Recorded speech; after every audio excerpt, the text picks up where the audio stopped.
Di video kali ini saya akan membahas sedikit tentang runtuhnya Kekaisaran Romawi, kerajaan yang sangat berjaya di masanya.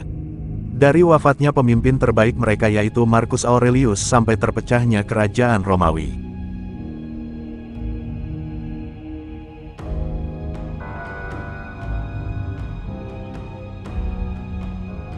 Perkembangan dan kemajuan peradaban Romawi kuno berlangsung selama kurang lebih 10 abad, yakni sekitar 700 sebelum Masehi sampai 400 Masehi.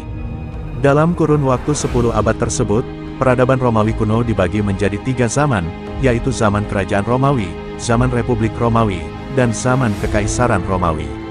Pada 117 Masehi, Kekaisaran Romawi mencapai masa keemasan dan tumbuh menjadi kekaisaran terbesar di dunia kala itu.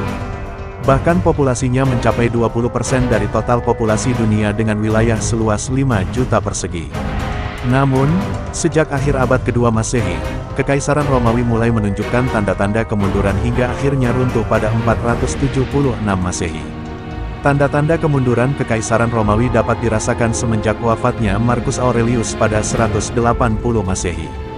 Pengganti Marcus Aurelius adalah kaisar-kaisar yang lemah, seperti contohnya Commodus.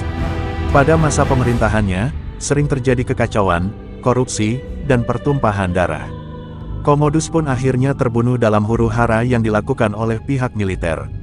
Seiring dengan merosotnya kewibawaan Roma, persaingan, konflik, intrik, dan kemelut internal juga semakin subur.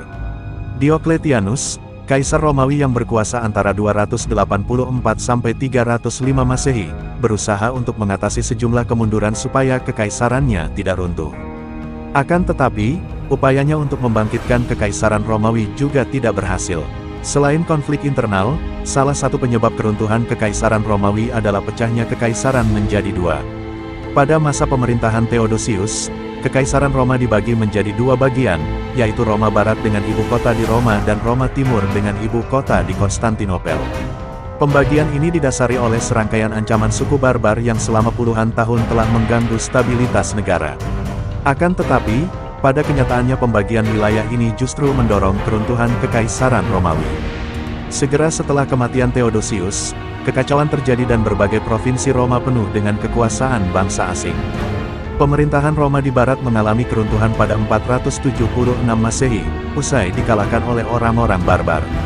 Runtuhnya Kekaisaran Romawi Barat berakibat pada krisis sosial ekonomi dan sang kaisar tidak lagi memiliki kekuatan politik. Singkatnya, Kekaisaran Romawi benar-benar runtuh pada 476 Masehi, akibat serangan suku barbar yang dipimpin oleh Odoacer. Sementara Romawi Timur atau Kekaisaran Bizantium yang berpusat di Konstantinopel justru semakin makmur dan tidak tersentuh oleh serangan dari manapun hingga sekitar 1000 tahun kemudian. Mungkin sedikit sejarah singkat tentang runtuhnya kerajaan yang berjaya di masanya. Kalau kalian ada masukan atau tambahan silahkan kirim di kolom komentar. Sekian video kali ini, terima kasih.